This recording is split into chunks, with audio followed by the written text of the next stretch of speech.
ప్రస్తుత రాజకీయాలన్నీ చూస్తూ వస్తుంటే ఎన్నికల ప్రచారాలు మొదలైపోయాయి. ఈ రోజు గురజాల నియోజకవర్గానికి సంబంధించి గురజాల టౌన్లో ఎన్నికల ప్రచారం చేస్తున్నారు వైసీపీ వాళ్ళు. మరి ప్రజాస్పందన ఏ విధంగా ఉంది ఇక్కడ అనేసి మనతో పాటుగా మాట్లాడడానికి వైఎస్ఆర్సీపీకి సంబంధించిన స్థానిక నాయకులు ఆంధ్రయ్య గారు మనతో పాటుగా ఉన్నారు. సార్తో మాట్లాడే ప్రయత్నం అయితే చేద్దాం.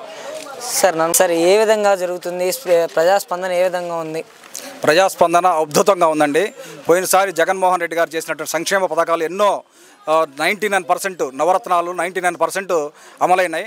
ఇక ముందు ఆయన చేసే మాటలన్నీ కూడా అమలవుతాయని చెప్పి జనాలు ఫుల్ నమ్మకం ఉంది.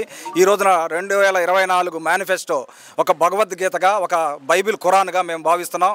ఆయన మాట చెప్పాడంటే అక్షరాలు జరుగుతాయని చెప్పేసి ప్రజలందరూ నమ్ముతున్నారు. కాబట్టి ఖచ్చితంగా మళ్ళీ జగన్మోహన్ రెడ్డి సీఎం అవుతాడని చెప్పేసి నేను చెప్తున్నాను. అంతేకాదు ఇవాళ అమ్మఒడి ఇదివరకు 15,000 ఇస్తుంటే ఇలా మళ్ళీ 17,000 చేశారు. అంతేకాదు మరి ఇకపోతే వృద్ధా పెన్షన్ 3,000 నుంచి 2 దఫాలుగా 500 పెంచి 3,500 చేస్తున్నారు. మరి అంతే కదా చేయూత, వైఎస్ఆర్ చేయూత కూడా మరి ఇదివరకు 75,000 రూపాయలు ఇచ్చారు, 18,700 చొప్పున.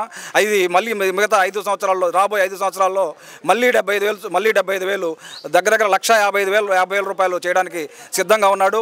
జగనన్నగా మాట ఇస్తే మాత్రం ఖచ్చితంగా అమలు అవుతుంది.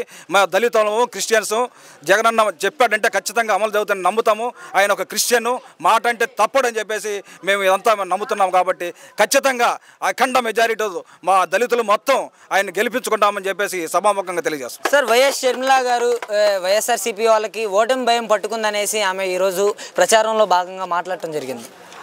వాళ్ళు ఎన్నో మాట్లాడతారు, ప్రచారంలో భాగంగా చెప్తున్నారంటే ఈ రోజున మీరు చూడండి, ప్రతి సిద్ధం సభలో ఎన్ని జరుగుతున్నాయి, లక్షల మంది జనాలు వస్తున్నారు. మరి వాళ్ళ జనాభా చూడండి గొంతుల్లో పెడుతున్నారు జనాలు ఎక్కువగా కనపడడం కోసం.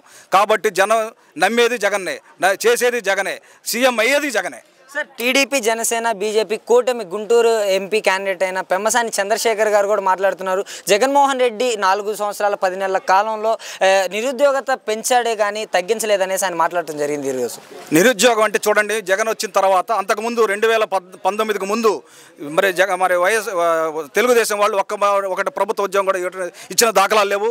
జగన్మోహన్ రెడ్డి ఎక్కినటువంటి సంవత్సరంలోనే 1,30,000 ఉద్యోగాలు, ప్రభుత్వ ఉద్యోగాలు, సచివాలయాలు తీసుకొచ్చి 1,30,000 ఉద్యోగాలు ఇచ్చినటువంటి ఘనత ఒక జగన్మోహన్ రెడ్డికి జరుగుతుంది. మరి 1,30,000 ఉద్యోగాలు ప్రభుత్వ ఉద్యోగాలు కావా? మరి ఏంటి, ఏ ఉద్యోగాలు అంటారు దాన్ని? నెలకు 30,000 రూపాయలు 1,30,000 కుటుంబాలు బతుకుతున్నాయి. మరి ఈ ఉద్యోగాలు గవర్నమెంట్ ఉద్యోగాలు కావని వాళ్ళు చెప్పమని చెప్పండి. సార్, ఫైనల్గా గురజాల నియోజకవర్గానికి సంబంధించి వైఎస్ఆర్సీపీ ఎమ్మెల్యే క్యాండిడేట్ కాసుమహేష్ రెడ్డి గారు, టీడీపీ ఎమ్మెల్యే క్యాండిడేట్ ఎర్రపతినేని గారు, మరి వీళ్ళిద్దరు పోటీ ఎలా ఉండబోతుందంటారు?